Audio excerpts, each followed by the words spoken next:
11 anggota Polres Banyumas ditetapkan sebagai tersangka tewasnya seorang tahanan kasus pencurian motor di ruang tahanan Polres Banyumas. Sebelumnya, 10 tahanan lainnya juga telah ditetapkan sebagai tersangka penganiayaan tersebut.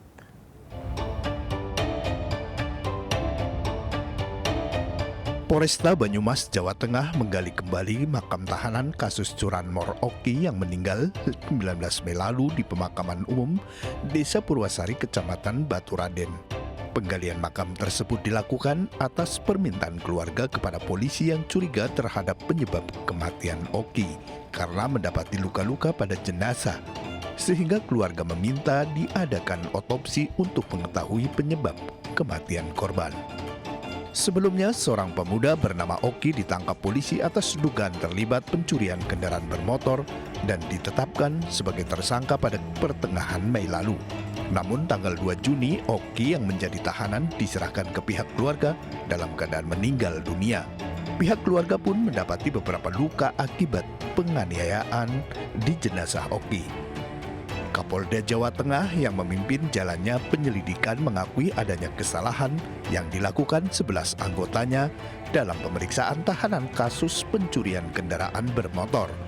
Untuk memudahkan penyelidikan dan pemeriksaan, anggota polisi yang terlibat tindak pidana menjalani penahanan di Mapolda Jawa Tengah. Penyidikan yang kita lakukan memang benar, di sana terjadi adanya pelanggaran maupun tindak pidana. Jadi meninggalnya itu satu, karena 10 orang tahanan dalam sel telah kita tetapkan tersangka, yaitu masyarakat. Kemudian sudah kita lempahkan tahap 1 yang menunggu tahap 2.